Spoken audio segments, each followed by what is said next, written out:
को अब अपना नया मुख्य चुनाव आयुक्त मिल चुका है। भारत में मुख्य चुनाव आयुक्त की नियुक्ति की एक एस्टेब्लिश्ड परंपरा रही है, जिसमें सबसे वरिष्ठ चुनाव आयुक्त को यह जिम्मेदारी दी जाती है।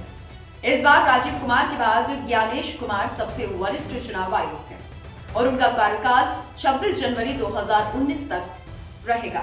यह जिम्मेदारी ज्ञानेश कुमार ने संभाली है। वे मुख्य चुनाव आयुक्त राजीव कुमार की जगह लेंगे, जिनका कार्यकाल 18 फरवरी 2025 को समाप्त हो रहा है।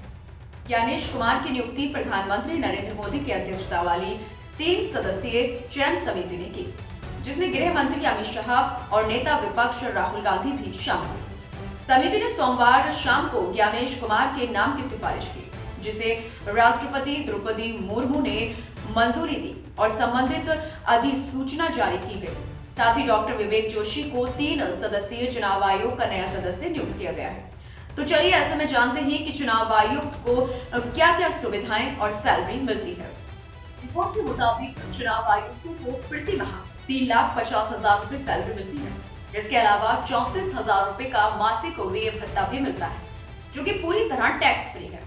मुख्य चुनाव आयुक्त और चुनाव आयुक्तों को स्वयं पति पत्नी और परिवार के आश्रित सदस्यों के लिए 1 साल में 3 लीव ट्रेवल कंसेशन मिलती है। चुनाव आयुक्तों को सुप्रीम कोर्ट के जजों के बराबर सैलरी और स्टेटस मिलता है। इसके अलावा रहने के लिए आवास, सरकारी वाहन और सुरक्षा समेत तमाम सुविधाएं भी मिलती हैं। मुख्य चुनाव आयुक्त और चुनाव आयुक्तों को चुनाव आयोग अधिनियम 1991 की धारा 3 के तहत उनकी सैलरी और अन्य भत्ते प्राप्त होते हैं। यह सेवा शर्तें उन्हें कई सुविधाएं प्रदान करती हैं, जो उनके कार्यकाल के दौरान मिलती हैं। चलिए अब जान लेते हैं कि चुनाव आयुक्त सीईसी का कार्यकाल और उनकी शक्तियों के बारे में। मुख्य चुनाव आयुक्त और चुनाव आयुक्तों का कार्यकाल 6 वर्ष का होता है, या फिर उनकी आयु 65 वर्ष तक की सीमा तक, जो भी पहले हो। भारतीय संविधान के अनुच्छेद 324 द्वारा भारतीय चुनाव आयोग को यह अधिकार प्राप्त है कि वे स्वतंत्र और निष्पक्ष चुनावों का आयोजन कर सके। यह आयोग केंद्र सरकार और राज्य में होने वाले चुनावों के अलावा राष्ट्रपति और उपराष्ट्रपति के चुनावों के लिए भी जिम्मेदार होता है।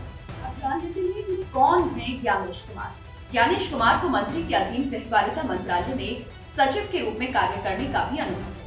वे पिछले साल जनवरी में सिविल सेवा से सेवानिवृत्त हुए थे। ज्ञानेश कुमार के मुख्य चुनाव आयुक्त बनने के बाद वे बिहार विधानसभा चुनाव, जो इस साल के अंत में होंगे, और अगले साल बंगाल, असम और तमिलनाडु में होने वाले चुनावों की देखरेख करेंगे। ज्ञानेश कुमार केरल कैडर के 1988 बैच के IAS अधिकारी हैं और चुनाव आयोग के 3 सदस्यीय पैनल के सबसे वरिष्ठ आयुक्त हैं।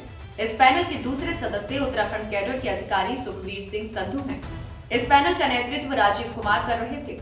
इन सब बदलावों के साथ भारतीय चुनाव आयोग के कार्यों की निगरानी और चुनाव प्रक्रिया को और भी पारदर्शी और प्रभावी बनाने के लिए ज्ञानेश कुमार के नेतृत्व में नई दिशा मिलेगी। इस खबर में इतना ही। अगर आपको वीडियो अच्छी लगी हो तो चैनल को लाइक, सब्सक्राइब और शेयर जरूर करें।